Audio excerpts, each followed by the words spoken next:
Olha, pouquíssimas cidades no mundo podem dizer que foram tão desejadas, conquistadas e várias vezes destruídas quanto Gaza.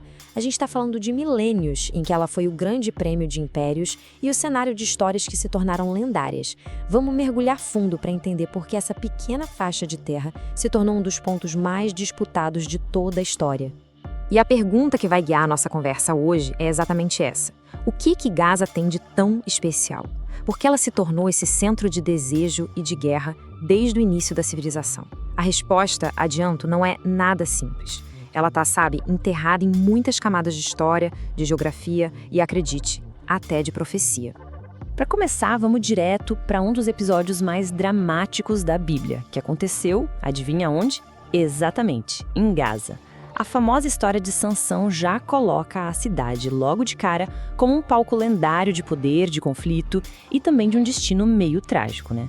Mas a história de Gaza, nossa, ela é muito mais antiga do que isso. E para a gente começar a entender por que Gaza foi o centro de tantas batalhas, a primeira coisa a fazer é olhar um mapa.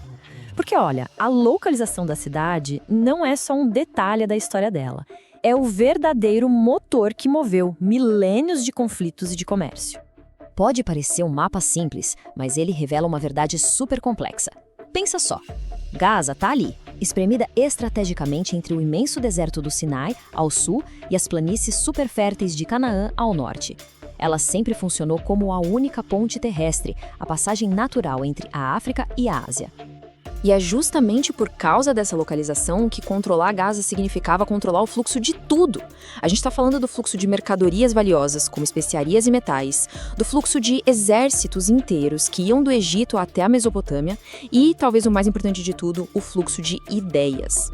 Resumindo, quem dominasse Gaza tinha uma vantagem absurda sobre toda a região.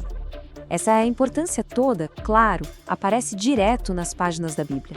Lá, Gaza surge o tempo todo como um campo de batalha constante e, principalmente, como um adversário poderosíssimo para o antigo Israel. E as primeiras menções a Gaza são antigas de verdade. O livro de Gênesis já fala dela como se fosse um marco na fronteira do território dos cananeus. Depois, a gente descobre sobre os Aveus, um povo que morava lá antes da chegada de um dos personagens mais famosos dessa história toda, os filisteus. Então, antes dos filisteus, Gaza era tipo um posto avançado, super importante para os faraós do Egito nas campanhas militares deles na Ásia. Só que aí chegaram os filisteus e, mudaram o jogo completamente. Eles transformaram Gaza numa das suas capitais, parte de uma confederação de cidades-estado superpoderosa que ia bater de frente com Israel por séculos. Olha que interessante. Na divisão da Terra Prometida, Gaza, na teoria, ficou para a tribo de Judá. Só que, na prática, a história foi bem diferente. O livro de Juízes descreve uma época de conflito sem fim, em que as conquistas de Israel sobre a cidade duravam muito pouco, sabe? No fim, os filisteus sempre conseguiam retomar o controle. E é claro que essa hostilidade toda não passou batida pelos profetas de Israel. Nomes como Amós, Jeremias, Sofonias, todos eles anunciaram julgamentos bem pesados contra Gaza, prevendo a destruição da cidade por causa do que ela fazia contra o povo de Israel. E essas profecias de destruição, infelizmente para a cidade, se tornaram uma realidade que se repetia sem parar. Aquela posição estratégica de Gaza acabou transformando a cidade num alvo irresistível para todos os grandes impérios da antiguidade. Essa linha do tempo aqui mostra bem esse ciclo implacável. Primeiro os assírios, depois babilônios, depois persas. Era assim. Cada novo império que surgia ali no Oriente Médio precisava conquistar Gaza para realmente firmar seu poder. Mas, de todas essas conquistas, a mais famosa de todas foi, sem a menor dúvida, a de Alexandre o Grande. E olha, Gaza não caiu fácil não. As muralhas da cidade eram tão impressionantes que levaram Alexandre, que era o maior gênio militar da sua época, 2 meses inteiros de um cerco brutal para conseguir finalmente invadir. Isso só mostra o quão vital e bem defendida a cidade era. E o resultado depois da conquista foi trágico. A população inteira foi vendida como escrava. Mas mesmo depois de séculos e séculos de conquistas, a história de Gaza ainda não tinha acabado. Lá no Novo Testamento, a gente encontra uma menção final, e bem curiosa, que mostra como o legado dela continuou. A única vez que Gaza é citada diretamente no Novo Testamento é nesse trecho do livro de Atos. E é uma citação que deixa uma pulga atrás da orelha.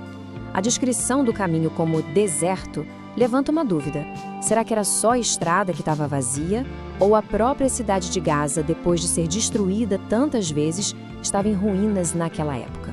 É um debate que os historiadores têm até hoje. E tudo isso nos leva a uma reflexão final.